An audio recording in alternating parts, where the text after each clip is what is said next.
I'm Mike. I'm Sam. Let's get into it. Hey, New York strip steak. Ooh, braised beef short ribs. Damn. What else we got? Shrimp and grits. Oh, fuck with me. I fuck with that cheesecake though. They got that creme brulee. Welcome to episode 32. We got some groundbreaking news out of the college football world. But before we get into that, we're going to talk about the NBA bubble. So obviously, the teams and players are finally arriving in Orlando, and we've got some first looks at kind of the facilities, the hotel rooms, some hilarious videos, especially Jared Smith. We were talking about Jared Smith's video before we got on. But what are your thoughts about the kind of the food, the hotel rooms, the lounge area? What are your thoughts so far? Yeah, I remember initially they said that all NBA players would kind of be off limits to all the rides and such, but now they're saying that NBA players can have some access to some rides. I mean, living inside of Disney for 2 months inside of a bubble with a bunch of NBA players who are your friends. I mean, we live in an NBA era today where opposing enemies on the court are enemies off the court like they were in the 80s and 90s. So, I mean, this bubble looks like so much fun. We saw so many videos. We saw Myers Leonard with his whole Twitch setup. It looked absolutely fantastic. We saw so many funny just videos from J.R. Smith ordering food off the menu with his really tiny blanket he was kind of poking fun at. No way LeBron has the same blanket with his 6'9" self. Joel Embiid kind of arriving in a hazmat suit, kind of making fun of the food in a negative way, saying I'm going to look like 2015 Joel Embiid at the end of this bubble with a very skinny picture of himself. I think it's just awesome. I think it's hilarious. I think in 20 years, there's going to be an entire documentary on this bubble life, and there's going to be so many hilarious stories about it. So I can't wait for that, and I just can't wait for NBA basketball to come back. Yeah, I mean, Joel Embiid's food did look a little skimpy what he was showing in that picture. I don't know if that was just like the welcome food when they just arrived. I mean, because what J.R. Smith was reading in that video, it did sound pretty good, but what Joel Embiid showed in the picture, it wasn't good enough for him because he's almost 300 pounds, so obviously he needs Yeah. to intake quite a bit to maintain his weight. So who knows if like he said, he might lose some weight in that picture when he was showing a picture of a younger self when he was a more of a raw talent. But Miles Leonard, I mean, I was pretty astonished that he was able to bring all of that equipment to be able to have his Twitch stream. So obviously you see players they're going to be playing their games, but they're going to be in their room for a lot of the time. I mean, I don't know how long they have to quarantine for. I saw they might have to quarantine for 48 hours right after they land and enter the bubble. So Miles Leonard, we know what he's going to be occupied by having his Twitch stream and just chilling in his room. Yeah, I just think it was hilarious that like J.R. Smith was kind of complaining about the blankets and just kind of the setup of his room when I feel like most players, most families are going to bring their own blankets, bring their own stuff. I just kind of get that image of 2016 championship JR where he walked around Cleveland and just his entire community and his life for like 2 weeks with just shorts on, nothing else, no shirt, no nothing. So I just imagine J.R. Smith showing up to the bubble with no shirt on, just shorts, nothing on his back, just coming with nothing. That's kind of like the image I got in my head from that. So I thought that was kind of hilarious. Yeah, he just shows up with no like suitcases or anything, just expecting everything to be there for him and just wearing his like uniform around 24/7. That's all he had with him. Yeah, he's gonna have to borrow some LeBron like pair of shoes too. He has like no shoes on him, no nothing. But of course, I'm so happy that J.R. Smith is in the bubble. He's an absolute gem. He's one of those players who just throughout the entire thing. I mean, hopefully the Lakers do make a deep run, so we get so many just clips of J.R. Smith doing some really funny stuff. But J.R. Smith is a guy that we would love to have in the bubble. A new addition to the bubble now has been Jamal Crawford. He's going to play for the Nets.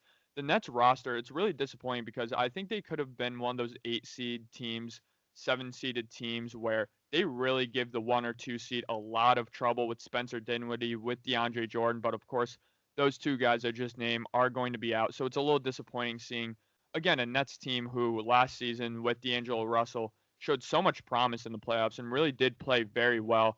Obviously, we had that kind of famous 3 game stretch with Jerry Dudley kind of clowning Ben Simmons, and they did really play the 76ers tough.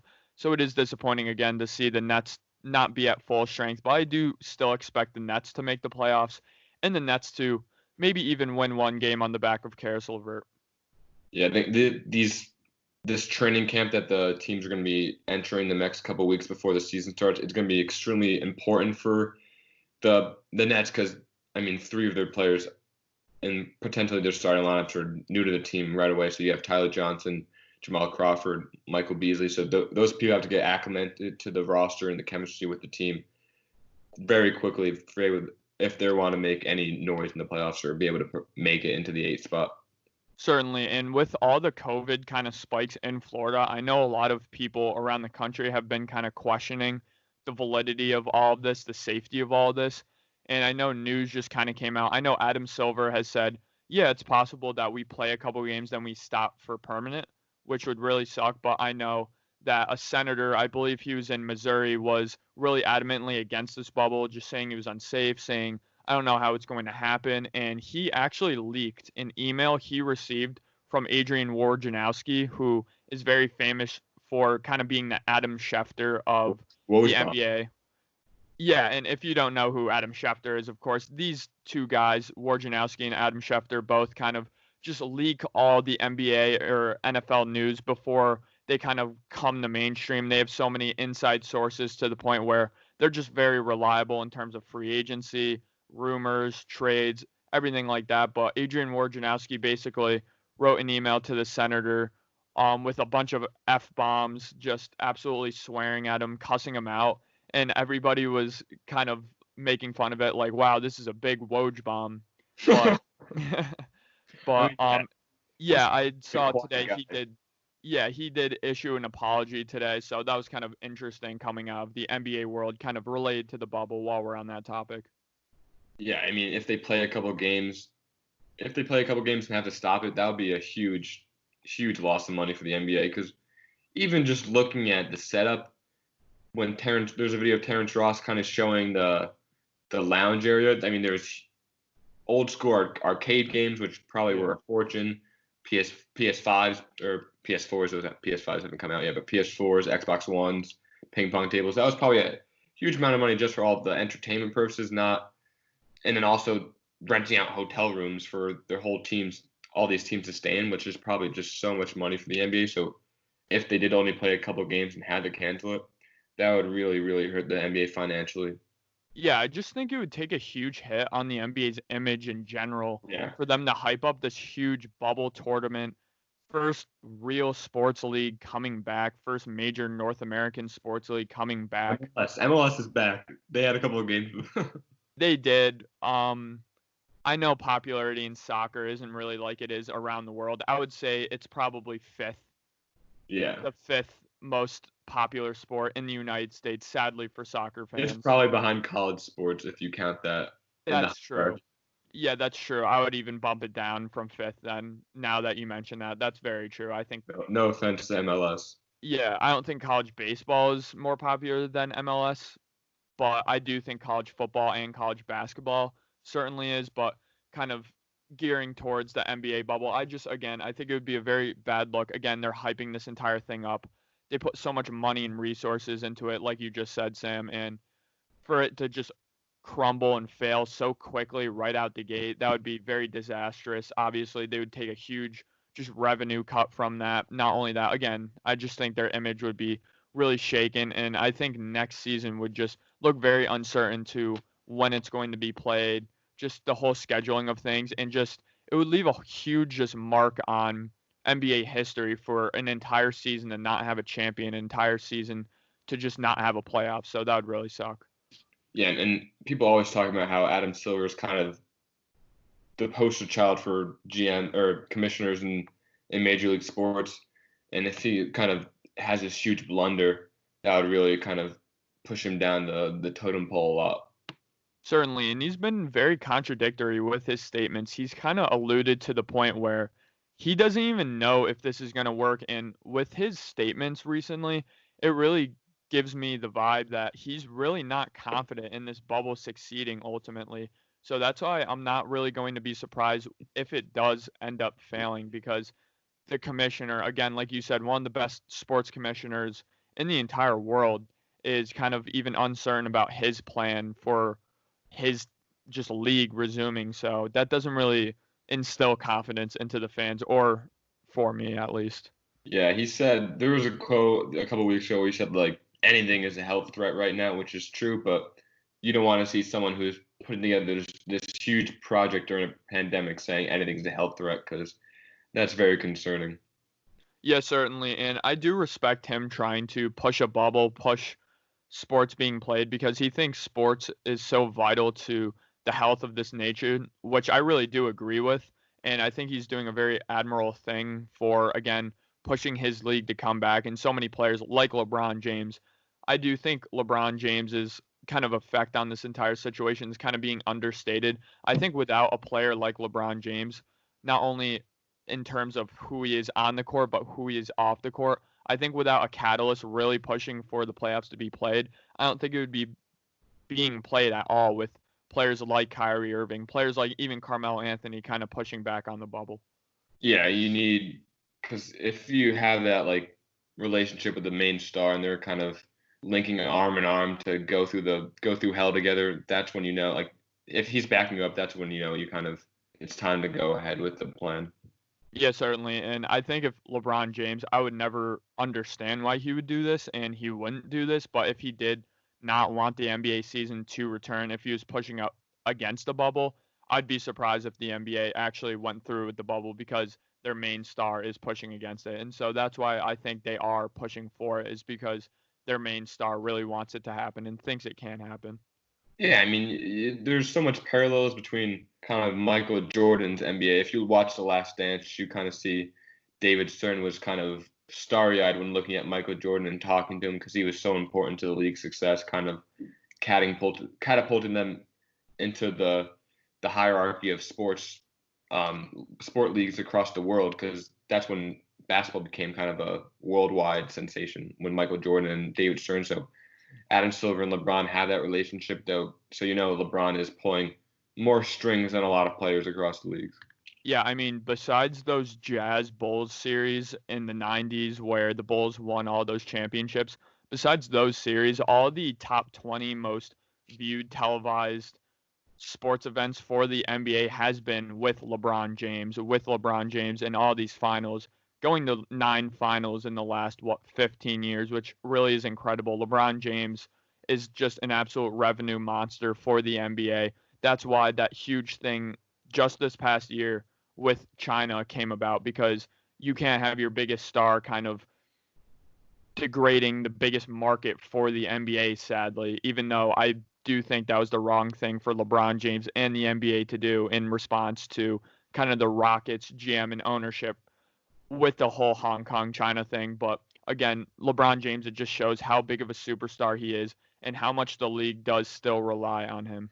Yeah, I mean that was such a sticky situation with the NBA and China because that's one of the biggest markets in the world. I mean, you can consider China like almost the same as the United States just because they don't have any NBA teams in China. They still love basketball just as much as we do.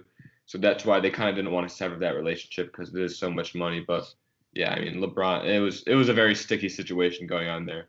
But hopefully, just with the bubble and if it works out, kind of would help.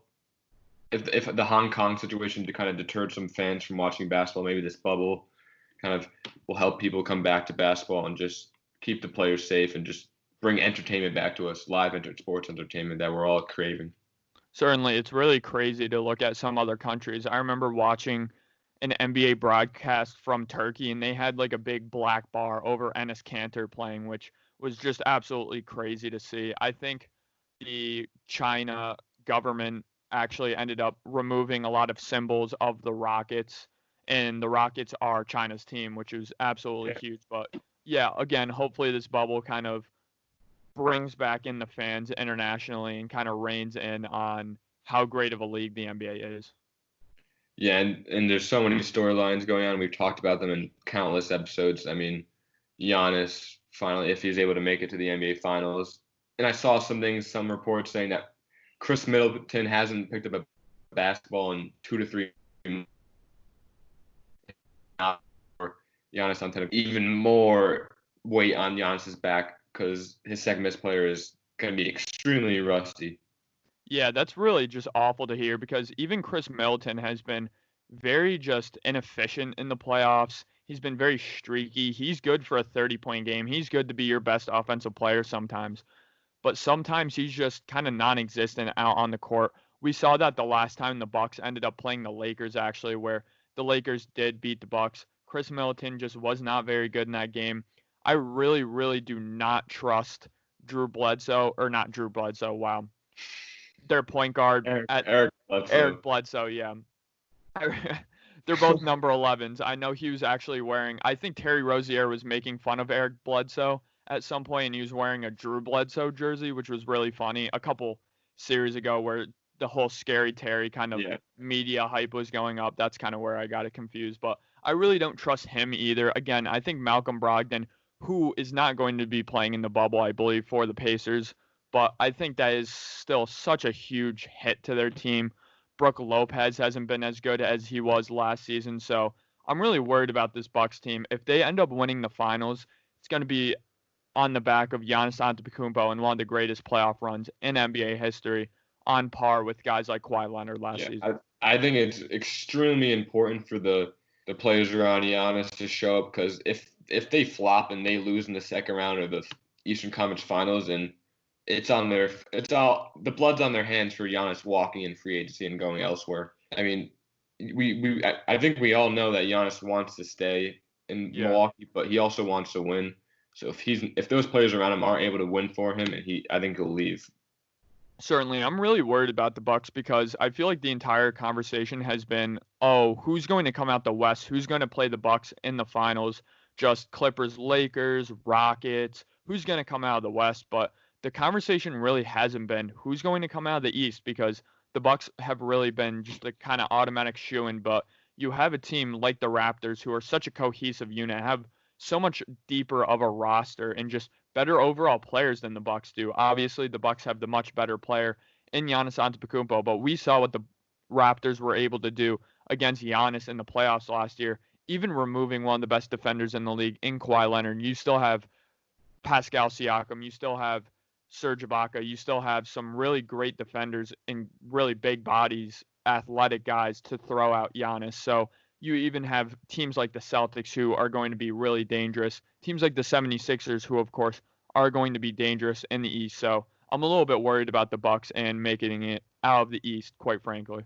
Yeah, I mean, this training camp is going to be extremely important for them to really grind, especially for Chris Middleton. He has to really grind to get that 3 months of rust off of him and just really just play for Giannis, because I like players that stay in their hometown teams for their whole career, not moving around. I know that happens very often in today's NBA, but if Giannis is that type of player that can stay with the Bucks for the better half of his career and win some championships, because I mean, if you look at this year, could win MVP, could win Defensive Player of the Year, and if he's able to win an NBA championship and a Finals MVP, I mean, that's one of the greatest seasons in all of basketball history if he's able to accomplish all of those awards.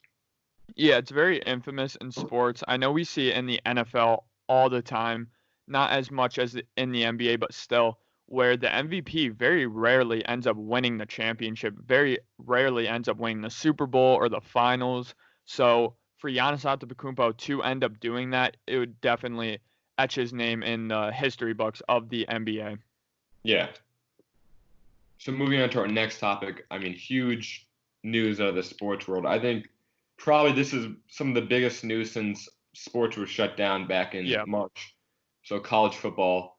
So obviously the Ivy League canceling their whole season. I mean, that's pretty big news, but it's the Ivy League. They don't rely on sports as much as other conferences. And then the Big Ten canceling non-conference games. So that's going to cancel games like Ohio State versus Oregon, Michigan versus Washington, Penn State versus Virginia Tech. And then soon we'll see ACC and Pac-12 probably following the Big Ten and canceling the non-conference games. But we don't know what's going to happen with the SEC and Big 12 and then the Group of 5 conferences. I'm not really educated on the Group of 5 as much because they're not the Power 5, but the SEC and the Big 12 still unknown. I mean, there's an interview with the committee of the they're not going to cancel the non-conference game. They're putting their head down and they're going for a full go. So what are your thoughts on everything so far? Yeah, it's huge. I agree. I think this is the biggest news since really the entire sports world did end up shutting down, just because I really think this is going to be reflected on the rest of sports and how sports are not going to operate. I've really been thinking about this and kind of stewing about this, but I really think college football and just in general is the most unlikely sport to happen, because you have all of these athletes who are going to be exposed. Say football players at Ohio State, you're going to be exposed to potentially 40,000 students. So being around 40,000 people and then traveling across the country to be a group of 80 people who are exposed to another 20,000 people, that's just so much numbers, so many just people being exposed to more people, to the point where it's just so risky. And I do like the kind of risk management of playing within your conference, playing within your division. So now let's say you're Oregon, you have to play Oregon State. Oregon State is only going to play teams, a handful of teams, 12 teams, in fact, or 11, I should say, that are going to end up playing Oregon as well. So Oregon doesn't have to play a bunch of teams that played a bunch of different teams than them. So I do think that was a smart move by the Pac-12 and the ACC, but I certainly think this is kind of gearing towards college football season being even more unlikely. Yeah, I think just the factor kind of throwing in the variable that these are students and they're not paid athletes makes it a lot more harder.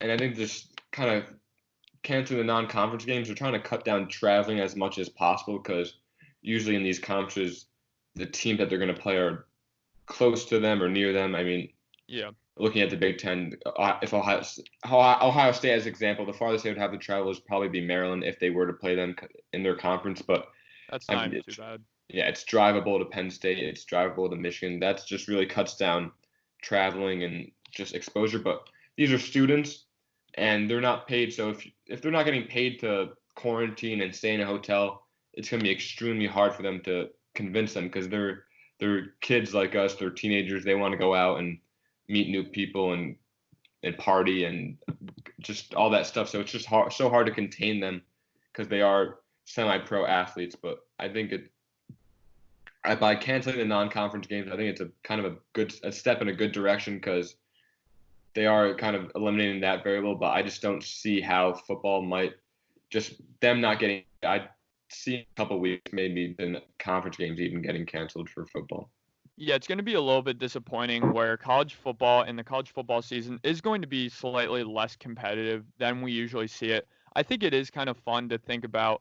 We're going to have kind of a Pac-12 tournament all year, and we're going to have an ACC tournament all year. And I do think the SEC is going to eventually move towards just conference games. I know they really don't want to do that, but I think that's the only option at this point. I do think that's what they will end up gearing towards. But again, I think it's going to be somewhat exciting to see some of these games be played out between conferences, but at the same time, it is a little disappointing, again, not seeing some of those really powerful teams play the other teams because they're not in the same conference. Yeah, and I wonder if like the games that they're canceling, that puts some holes in their schedule. I don't know if they're going to fill in the holes with the conference teams that they're not going to be playing this year. So if Ohio State just isn't playing, like say Nebraska, are they going to fill in the hole that canceling the Oregon Ohio State game left? They're going to fill that in with Nebraska. I think that's just a hard variable, because they have to. I feel like hotels and flights or not flights, like buses and cars, those are scheduled way in advance. So I think it's going to be hard this close to this season to be able to fill those holes in. Yeah, I think they're going to try to end up stacking home games, like have 3 home games in a row and then have 3 away games in a row, something of that nature, to just kind of make you stay put in one area. And then when you do have to travel, you're going to travel a bunch, and they're going to kind of see how it is. But again, I really think this is a sign for the NFL, the National Football League, to kind of say the season's much more unlikely than we're thinking it is right now, sadly. And just for college football, again, with the Ivy League, they really have so much revenue coming from just student tuition alone from Ivy League schools. It's so exclusive alone from Ivy League schools, to the point where, again, they really don't need college football. They don't need college basketball for that matter. I know some programs are very good for basketball, but not a lot of really good programs coming out of the football world in the Ivy League. So pretty smart for them to cancel. But again, like you said, it's so vital for some of these programs. Florida State, Notre Dame, North Carolina, some of these programs to not only have college basketball, but to have college football. Yeah, I mean, even if you look at the group of 5 teams, like say Miami of Ohio, them Yeah. scheduling a game against Michigan and getting thumped by Michigan, they're still making millions and million dollars. They Yeah. schedule those huge games against huge teams just to make some revenue for the year, even though they know they're going to be losing. Like the Ivy League canceling just because they don't rely on football as much as any other school. It's not going to really put a huge dent in their tuition. I mean, their revenue for that year, but these schools make so much money off sports. Some of them barely break even with athletics. So by canceling some of these games, a lot of schools might run in the red, and it might kind of put some schools in a scare with being able to run smoothly in the future. Yeah, even for some of these academy schools, it's going to take a hit, like Army, like Air Force, like Navy. These teams each and every year play very, very good teams. We were just talking about kind of off camera how they're going to play Ohio State. So, or I believe they're going to play Oklahoma, I should say. But again, yeah, you made a great point. It's huge. Every single year we kind of see on ESPN, wow, why is Alabama playing the Athens Dogs right now? There's really no point in that. It's going to be a 60-0 kind of just blowout win where Alabama's third stringers are going to be playing in the third, fourth quarter. But like you just said, that's a huge point you just made. I mean, these teams, these small, small schools, those games, those blowout games for them are vital for the football season because it does bring them in so much revenue. They're never going to have that many just fans at their stadium because if you live in that area, let's say, again, Athens, for example, or Miami of Ohio, you really have no opportunity to watch potential NFL athletes play unless your school is playing such a powerhouse team. So it really is going to be huge for some of those little schools who, again, they don't have a big student body number. They don't have so much tuition they have to ride off of. So I think it's potentially even going to be bigger for some of those schools compared to some of the big schools who can maybe survive 1 or 2 years without college football, but some schools can survive 0 years without college football, so it's just huge. Yeah, and I mean, there's so many variables going into this because there's so many. It's not like one league like the NFL, the MLB. It's 5 Power 5 leagues, 5 group of 5, and then also throwing in the wrench of the FBS independents. So you have Notre Dame, Liberty, BYU, Army, New Mexico State, and UMass. So we saw some reports saying that the ACC will help Notre Dame play as many games as they can because Notre Dame is in the ACC for basketball, I believe. So they have that relationship there, and also Clemson is supposed to play at Notre Dame this year, which I think that's going to be a massive game for both teams. So I think the ACC is trying to kind of lend the helping hand, but they are thinking of themselves a little bit because they don't want to lose that massive game for Clemson. Yeah, But yeah. that would be good for Notre Dame to be able to get some high profile games and with some higher talent because they're independent, so it's going to be hard to find games. But I don't know what's going to happen for someone like Army or UMass, the smaller schools, because they're not a Notre Dame. They're not a historic powerhouse in football. Yeah, there's going to be no incentive for kind of a conference like the ACC, a conference like the Pac-12, a conference like the SEC to schedule games against non-conference teams like Army, like you just stated, because when it comes to Notre Dame, like you just said, the reward is there. This is going to be a marquee matchup, a great matchup, but why would the ACC help out a program like Army when it's really going to do nothing for, let's say, Clemson? It's going to do everything for Army. So again, ACC and divisions like this or just conferences like this, they're going to help out when it helps them as well. But when it doesn't help them, I mean, I don't see how a team in a program like Army, a program like Liberty, is going to even fill out a 10 or 11 game schedule. I just don't see that happening. I think Army, I think they're going to have to really contact some of those group of 5 conferences, maybe in the AAC with which has Navy, UConn, UCF. I think they're kind of in that area, and even UMass is in that area too. So kind of adopting them for the maybe one season, like Notre Dame is being helped out by the ACC. That can definitely a possibility. And BYU, they have a very historic relationship with Utah, kind of having a huge rivalry. So maybe the Pac-12 kind of adopts BYU for a season. So these are all questions that will be answered, I'm sure, in the next couple weeks. Yeah, certainly. And going off your point right there, I think some programs, some schools are going to look at their football program right now, see, wow, we have not been successful the past 10 years. We're barely running in the green. We're even running in the red in some years, like the UConn football program. And I think it may. Oh, UConn is a football independent now too, since they're leaving for the Big East for basketball, so they're an independent too. Yeah, and I just think for some programs across the country, such as UConn, their football team has, quite frankly, can't put this any other way, has just sucked the past really decade or so. And looking at their football program, I think some of these teams, some of these schools are going to cancel their entire football season right now off the bat and potentially just going to fold the entire program. And I think we're going to see more and more major schools across the country whose maybe their basketball program is very good and notable, but their football program is just not notable at all, to the point where, yeah, it's not going to be profitable to spend so many scholarships, so many resources at scouting these guys across the country and putting together a football team, a stadium, and just kind of having all that. So with UConn, I would not be surprised to see UConn without a football team in the next 5 years permanently, forever. And I wouldn't be surprised to see some other programs follow suit with UConn. Yeah, and then say you crown your conference championships, you have the season runs its course normally.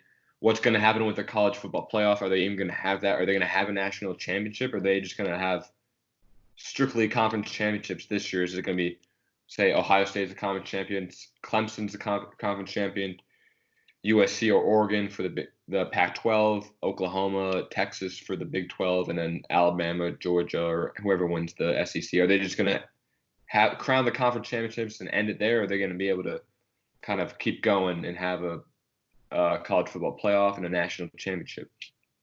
Yeah, and I think there's going to be a huge asterisk if the college football season does end up getting played on whoever wins some of the awards. The Biletnikoff Award, obviously the most notable award in college football, being the Heisman Award. Let's say a guy like Trevor Lawrence ends up winning the Heisman.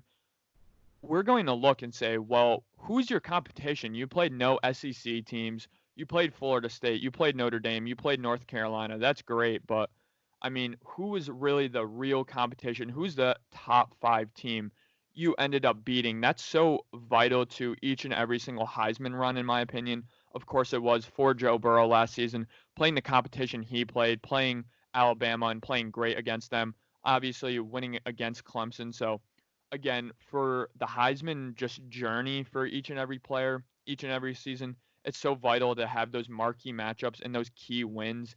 And for some teams, they're just not going to have that. Yeah, that's why the Notre Dame Clemson game is so important to keep in schedule, because if Trevor Lawrence wants to make kind of a Heisman campaign, he needs to play some higher competition. Like if he's able to beat Notre Dame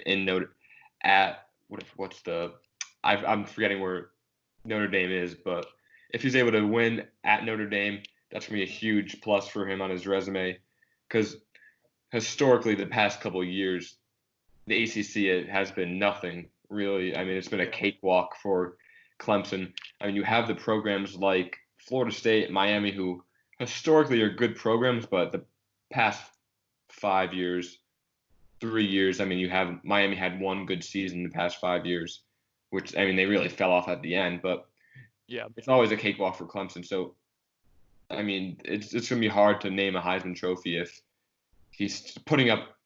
Trevor Lawrence is putting up godly numbers, but he is doing so against Virginia, Syracuse, and stuff, teams like that.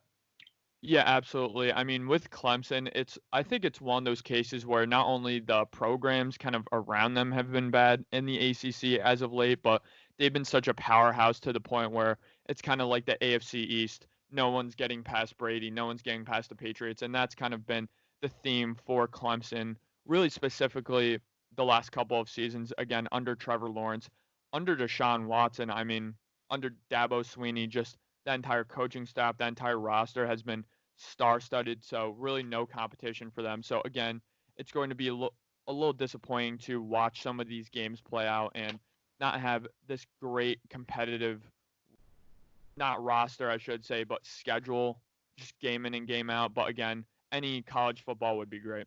Yeah, and then if you think about Notre Dame was supposed to play Wisconsin at Lambeau Field which sidebar would have been an awesome game, just like aesthetically pleasing with Notre Dame Yeah. playing Wisconsin at Lambeau. But Mhm. for a team like Wisconsin, they're like lower. They're not considered the top of the college football world. They're considered kind of the second tier of really good teams. They're kind of like low in the tens, in the top 10, like 8, 9. But if they're able to have a victory against Notre Dame, that would really catapult them to be considered a top 5 team in the nation. If losing that game, that's really going to hurt their slight chances of squeaking into the potential college football playoff. And I mean, it's not a conference game, so it's not going to affect them in the conference championship, but that's just really going to hurt them with bowl games and stuff like that.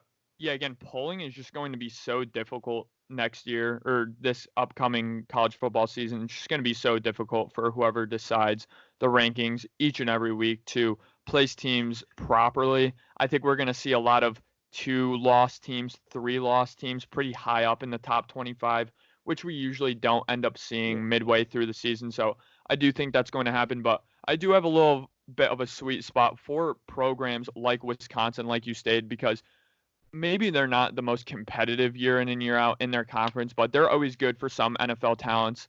Most notably, they do have some pretty good running back talent come out of there recently. Obviously, recently you had Jonathan Taylor, I believe, and now you had Melvin Gordon, now you have Jonathan Taylor. Yeah, I mean they build a solid defense, solid offensive line, solid running game. But just having those big games against Notre Dame, like we talked about, is going to really hurt their chances of pulling ahead as a top team, I think. Yeah, and I think another like kind of effect that this entire college football season is going to have in the grand scheme of things is the NFL draft in 2021. I think we're going to see a lot of just kind of misdrafted players and just a lot of draft busts because we're not going to see them in a real just regular scheduled college football season. So I do think that NFL scouting is going to be affected in this as well. Yeah, and that brings up another point that I was thinking about. If they say they cancel the season, or they don't cancel the season, they postpone it to the spring semester, that's going to push back the scouting combine, that's going to push back the NFL draft, and that's going to even affect kind of the rookie mini camps for these rookies coming into the league, and even maybe the start of the NFL season and the start of next year's college football season, because they have only a couple months to recover. I mean, I know they're kids and they're a lot more kind of flexible with their bodies and they don't get affected by injuries as much as kind of seasoned veterans in the NFL, but it's really going to be a ripple effect for all of football. Yeah, I think there's going to be a ripple effect because of just off scheduling for a couple of years now. Even if COVID ends by 2021, I do think until maybe even 2023, 2024, sports are going to have to start adjusting to the past couple of seasons being so late to the point where they're going to have to start the next season late and the next season late and the next season late. And I think we're going to kind of see the effects of this for a very long time. Yeah, I mean, Mark Cuban talked about kind of moving the NBA season to start in December, but colleges can't really do that because it's going to directly affect because they're like a farm league for the major leagues.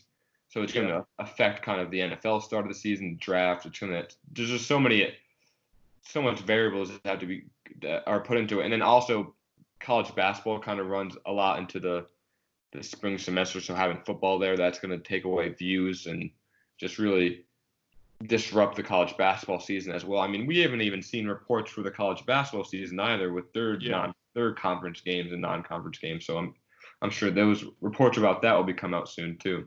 Yeah, and this is really one of the weirdest NBA drafts, like pre-draft kind of setup that I've ever seen in my entire life. Just so much little tape from each and every one of the prospects, so much little scouting. I think again this NBA draft is going to be very weird, and I think that's what's going to end up happening to the NFL draft in 2021 because of this entire situation that just came out about the college football world. Yeah, with college basketball, so many people are known. So many people's name gets recognized when they play in a tournament, and there's no tournament this year. Like when you look at the Milwaukee Bucks, Dante DiVincenzo became a household name when he became the tournament's most outstanding player, and that really kind of helped his draft stock a lot. But there was no tournament this year, so there's no Cinderella type players that people can kind of get behind, and their stock rises and he gets drafted higher in the draft. It's whoever was the top of the draft, and those are the people that most people know about, and that's it.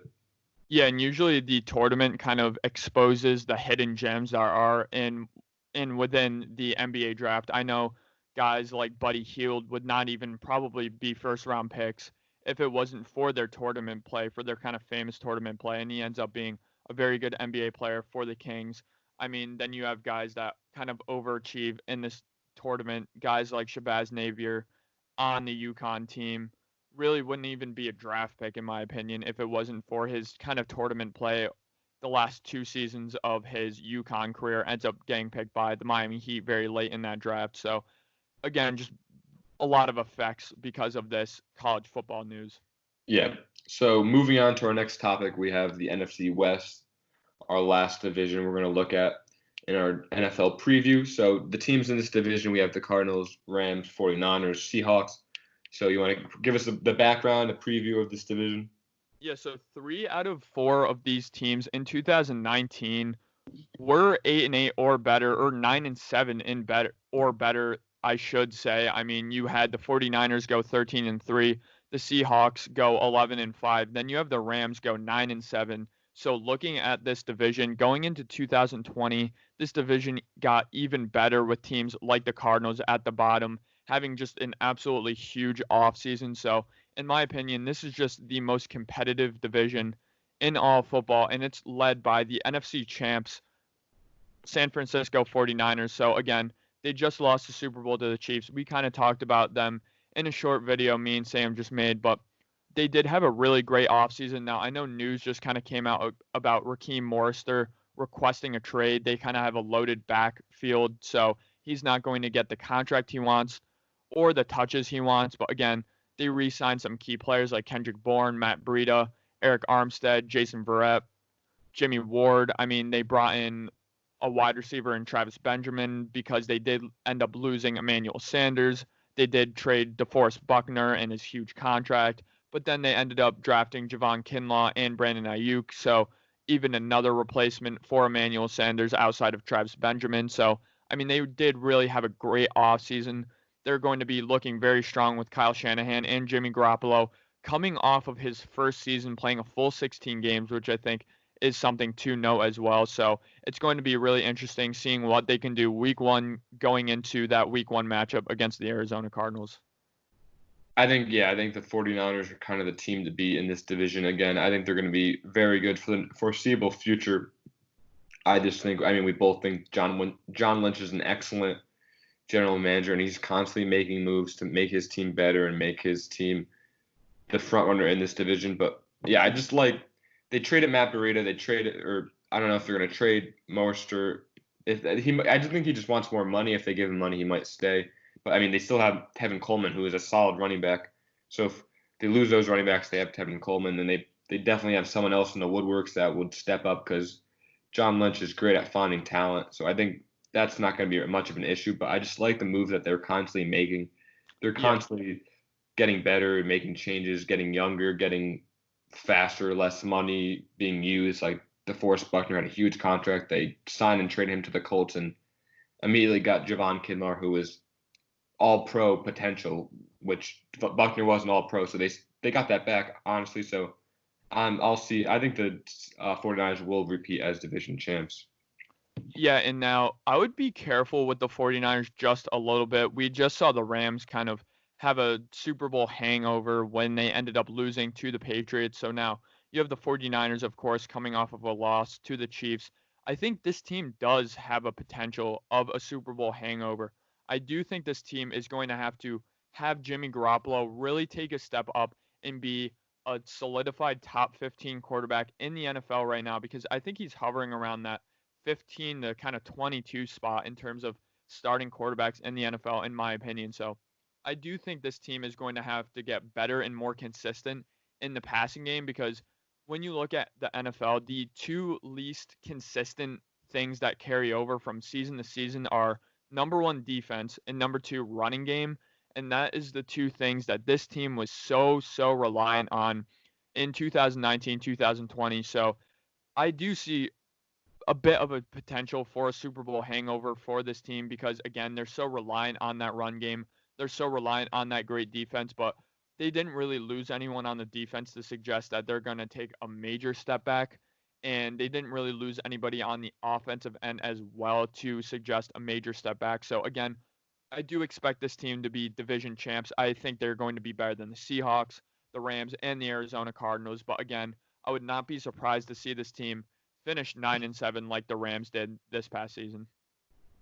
So moving on to the next team, I think in the second place spot for this division, I think it will be the Seahawks, and I can see the Seahawks fighting for first place, because I mean they fought for first place till the end last year with that last play in Seattle against the 49ers when they got stopped at the 1 or 2 yard line. But yeah, the Seahawks, I mean, they're looking at their draft. I mean, they drafted Jordan Brooks, who is a fast linebacker. And I mean, he's a little undersized. We're not too high on him. He could be a good fast kind of hybrid type running or linebacker. But yeah, free agency, they signed Greg Olsen, re-signed Bruce Irvin, returning him back to Seattle.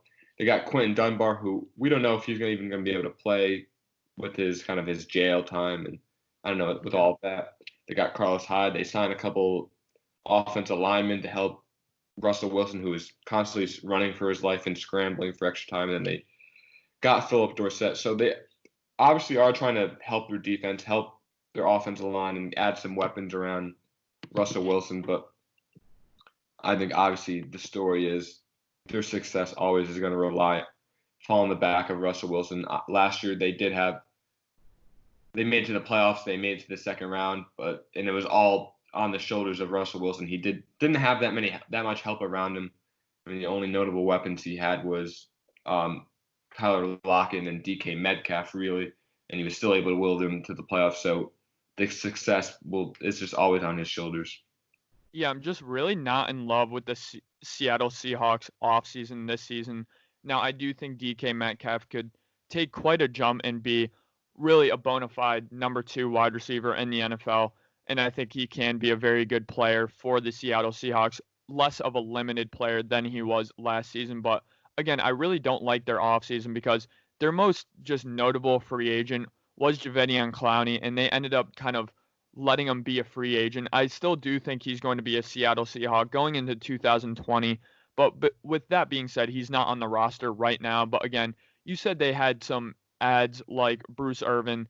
They did add Philip Dorsett, which in my opinion, outside of his speed, which he does have game-breaking speed, I think he's one of the worst wide receivers in the entire National Football League.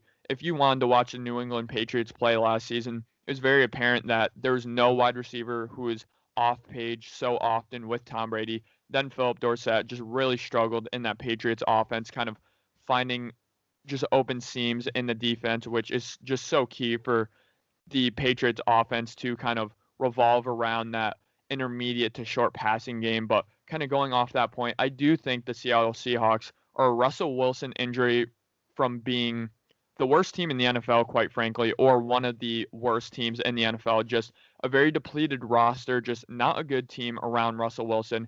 And again, we see that current theme carrying into this offseason and carrying into next offseason, and it really hurts them every single playoff run, because I think since they lost to the Patriots, they've been playoff contenders, but they have not been Super Bowl contenders. And that's how I see the Seattle Seahawks going into 2020. I think they're going to be playoff contenders. I think they're going to hover around 10 wins this season. But again, you had a team in the Arizona Cardinals come into Seattle and beat you. So that's not good looking into next season.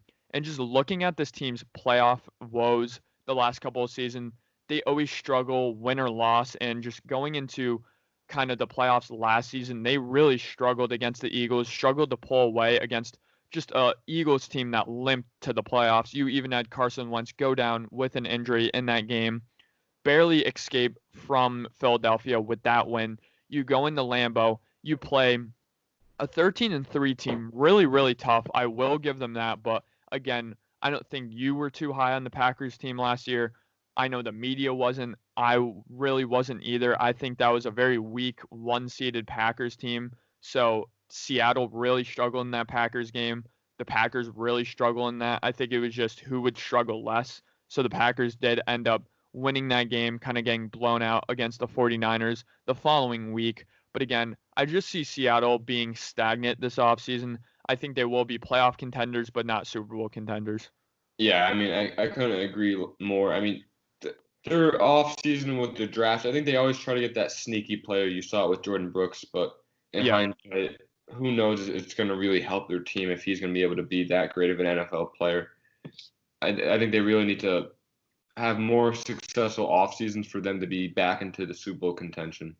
Yeah, and they're really a team where the last 10 to 15 years, the Seattle Seahawks have had such a great track record at the second through seventh round of the NFL draft, picking up some great players. I mean, you look at that entire Legion of Boom, Cam Chancellor, Earl Thomas, Richard Sherman, just all these guys. None of these guys were first round picks, but with the Seattle Seahawks, I mean, even DK Metcalf was a second round pick, but with the Seattle Seahawks, they've really been so shaky with their first round picks. I think the last decade or so. So even Russell Wilson was, I believe, a third round pick out of Wisconsin. But again, I'm really not in love with the Seattle Seahawks first round track record. And I think they continue that trend this year. I really don't like the linebacker they ended up picking, but we'll see if he's kind of a piece to this puzzle for the Seattle Seahawks. Yeah, I mean, trying to get back into their defensive ways of past when they were the Legion of Boom is what it looks like. But moving on to the next team, the Arizona Cardinals, I think will finish third in this division, maybe even second if they do make that jump. I think they're one season away from making that jump. I think not this year, next year they'll be kind of a contender to make the playoffs and win this division, take this division away from the 49ers. But I like their draft. We were both in love with Isaiah Simmons. I mean, he's just an exceptional generational talent on defense.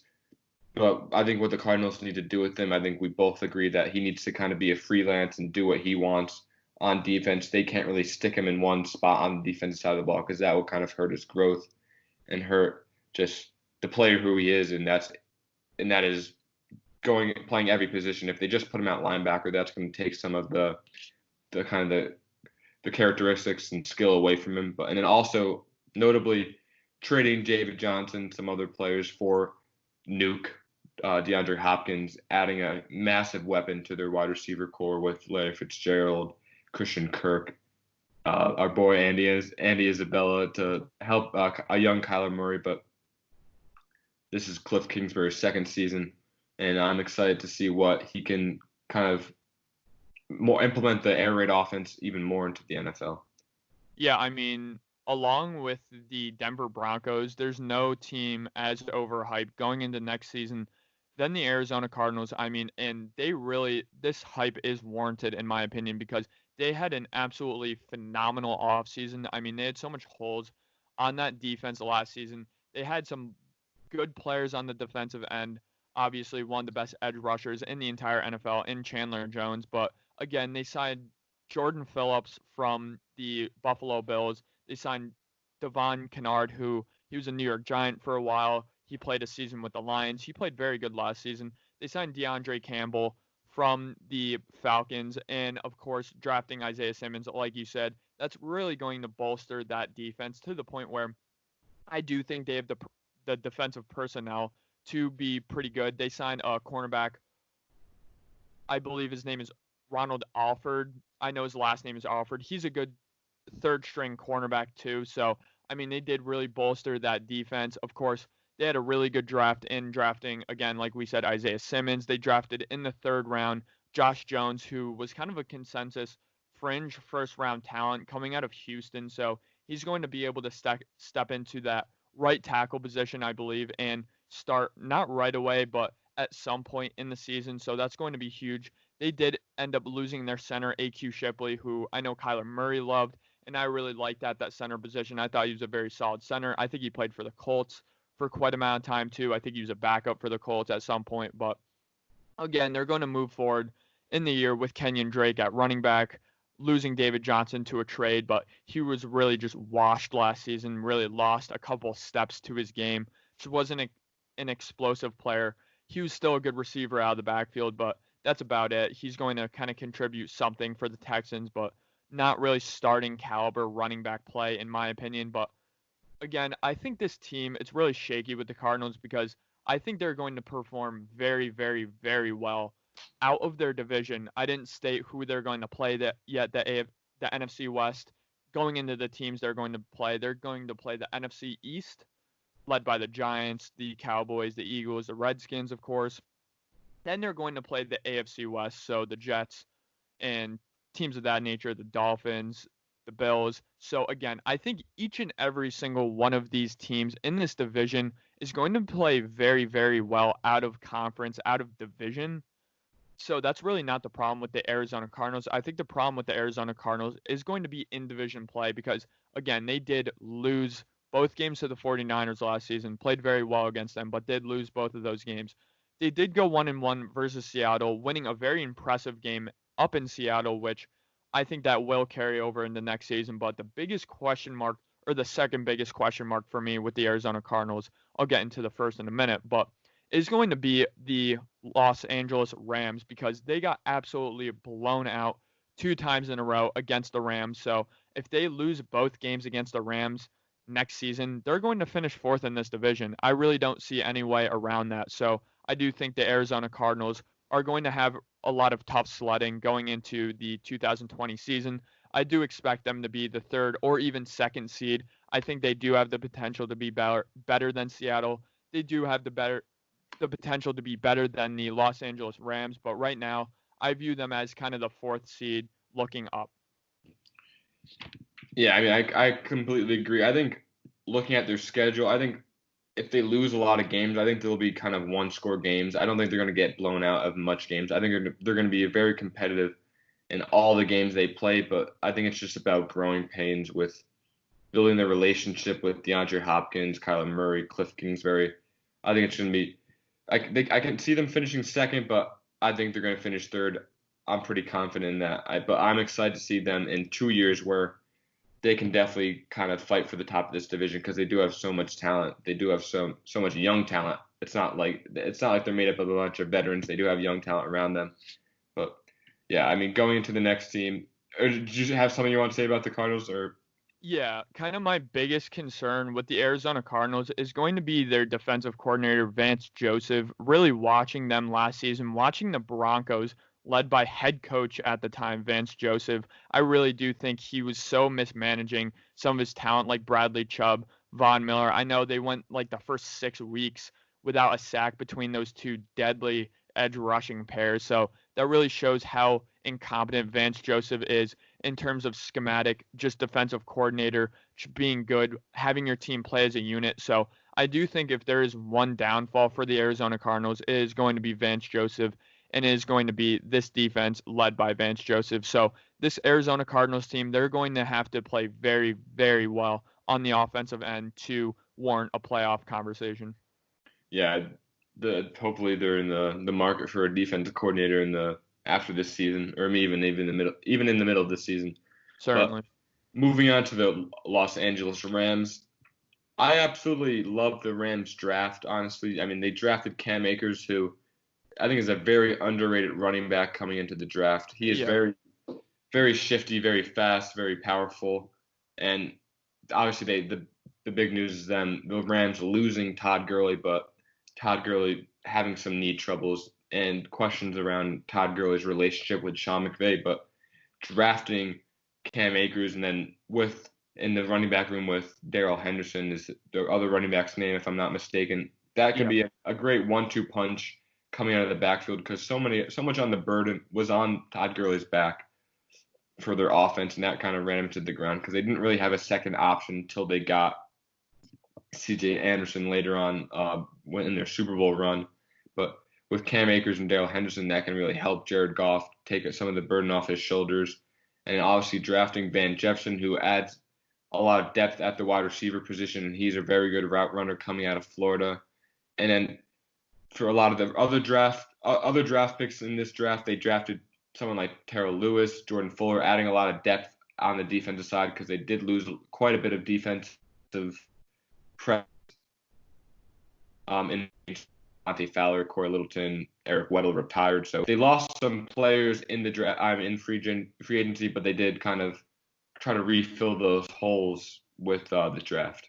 Yeah, they did add Leonard Floyd. I mean, you hit it on top of the head. I know they did trade for Jalen Ramsey kind of midway through the season, lost their first round pick because of that. But I mean, the draft again, Cam Akers out of Florida State in the second round. I know you really like him. I really like him too. I think they had honestly a phenomenal draft in considering they didn't have a first round pick. So that's really good for the Rams. I'd be careful of writing off the Rams just yet. I think everyone's pegging them as the fourth team in this division. But again, they went better than 500 last season. I mean, this is a team where I think they'll be fine running the ball with Darrell Henderson and Cam Akers. I think he'll be worked into the offense more and more each and every week.